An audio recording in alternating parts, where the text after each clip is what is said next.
Today I'm carving a 2-foot bear in overalls, and here's how I made it. I started by picking out a log that's about 2 feet tall and a foot in diameter. Then I grabbed my 16-inch chainsaw and got to work on the blockout phase. The blockout starts with 2 main cuts to establish the position of the head, and 1 on the back. Once that's done, I make a big cut right where the chin will be to help pop the head out.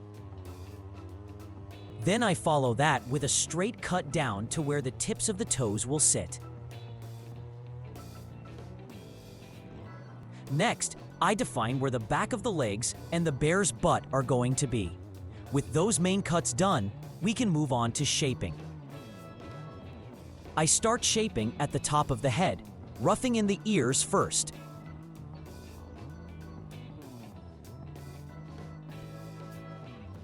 Then moving down to the forehead and the top of the muzzle. From there, I focus on the bottom of the muzzle, really finding the size and shape I'm looking for on this bear. Then I cut out the cheeks on both sides to start giving it some character. After that, I refine the neck a bit more, making small even cuts on both sides, and then move to the back of the head. Once that's looking good, I work my way down to the shoulders and carve out that nice arch along the back. Finally, I trim off some extra wood from the front and start pushing the arms back. Now I'm going to make a plunge cut through the bear to figure out where the legs are positioned. Once that's done, I can determine where the bottom of the arms will go, as well as the angle of the feet on both sides.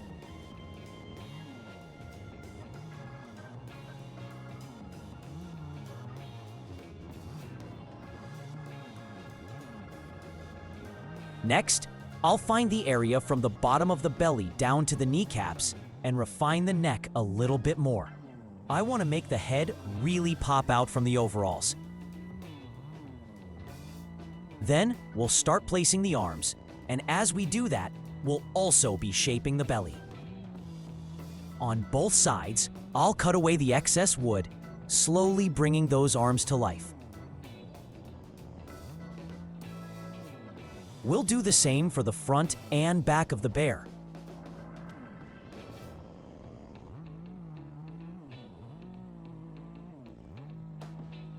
From here, it's all about refining the shape, smoothing out those hard edges with the chainsaw, and keeping everything nice and symmetrical.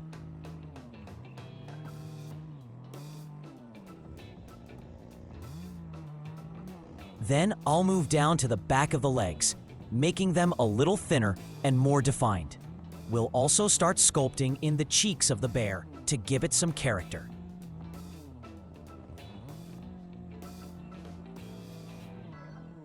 Next, we'll head back to the front and refine the front of the lens, just getting that basic shape in place. At this stage, we're mainly focusing on the rough form, because next, we'll switch over to the electric chainsaw for those finer, more detailed cuts. Just like before, we're starting right at the top and working our way down. First up, I'm going to round out the ears and the head at the same time. Just softening everything up and getting rid of those hard edges so the shape feels nice and smooth. Next, I'll move down to the forehead, cheeks, and the bottom of the muzzle, continuing to round things out as I go around the bear. When it comes to refining the muzzle, I like to make a nice curved cut along the bottom. Then add 2 angular cuts on each side. This helps push the nose forward a bit and tuck the bottom of the muzzle back, giving it a more natural look. Once that's done, I'll start marking out the overalls, just finding their placement and cleaning up any sharp lines as I go. After I'm happy with how round the head and neck are, I'll move on to the furring process. That's where I go back and forth with the chainsaw, creating those nice fur-like textures. We'll do this all around, both sides of the bear, making sure to get the ears, the neck, and the back of the head so everything ties together smoothly.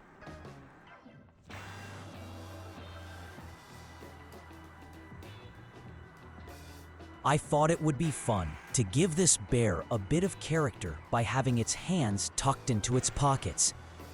To make that work, we'll start by carving the initial arm shape so it's slightly smaller than the pocket area.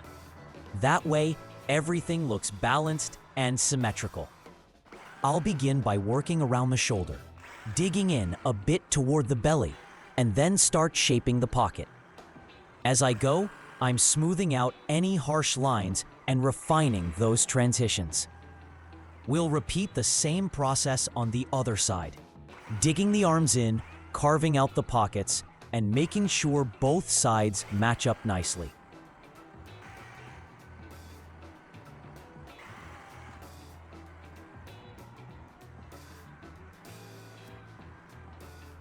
Once the arms are in place, it's time to start the furring, just like we did on the head.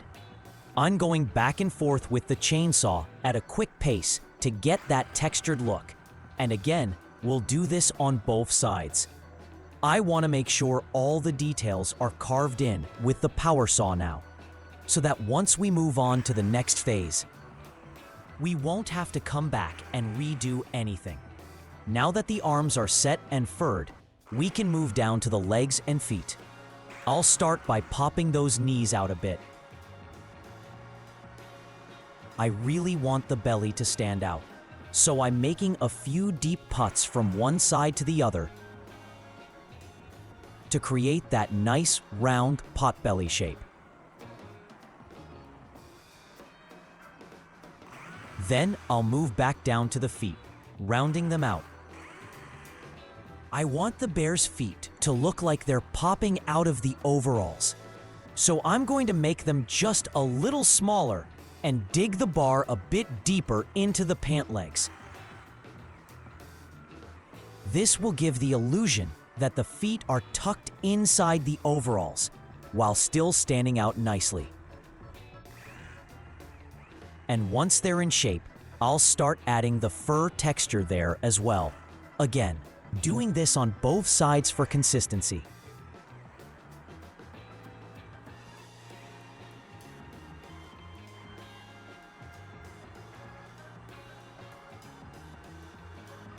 While I'm down here, I also like to clean up the base. Finally, we'll start roughing in the overall straps with the chainsaw, just marking out the basic shape and placement before we switch over to hand tools for the finer details. Starting off with the die grinder and a cone bit, we're gonna work on shaping the ears, rounding off the tops first. Then we'll move in to create that indented circular shape for the inside of each ear, making sure they're nice and even. I'm going in about 1/2 inch deep at the bottom and tapering up toward the top. Next, we'll start working on the muzzle. I like to bring the nose out first by cutting into the back side, right at the top of the muzzle. From there, we'll start shaping the nose, working from the outside in on both sides, and slowly removing the excess material around it. Take your time smoothing everything out. Personally, I like to pull the lips of the bear back slightly behind the nose. That's just the look I like for my bears. Once that's done, round off the top, sides, and bottom.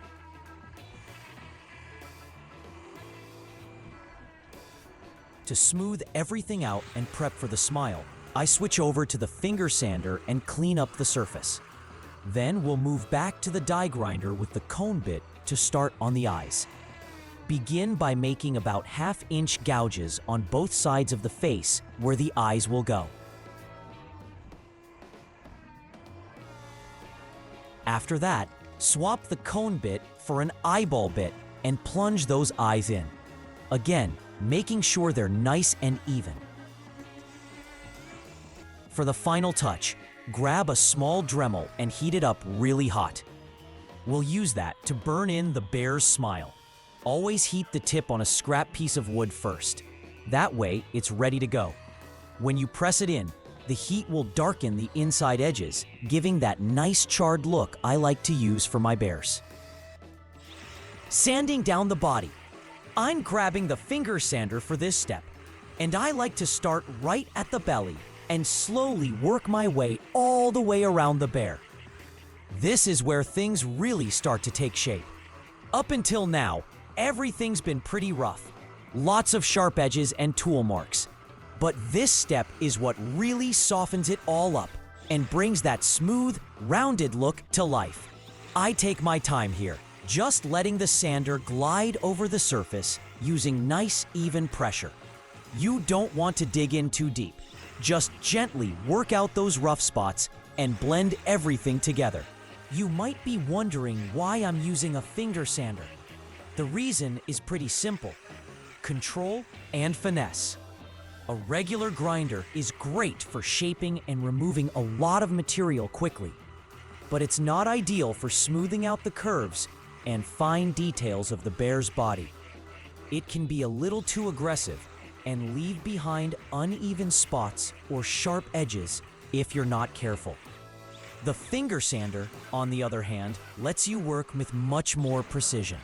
You can follow the natural curves of the bear, gently smoothing the surface without altering the shape you just worked so hard to carve.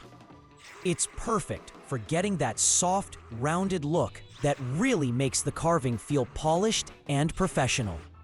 Make sure you hit every part of the body: the belly, the sides, around the shoulders, and down toward the legs. This step might not seem super exciting, but it's honestly one of the most important ones. The smoother you get the body now, the better the final finish is going to look later on.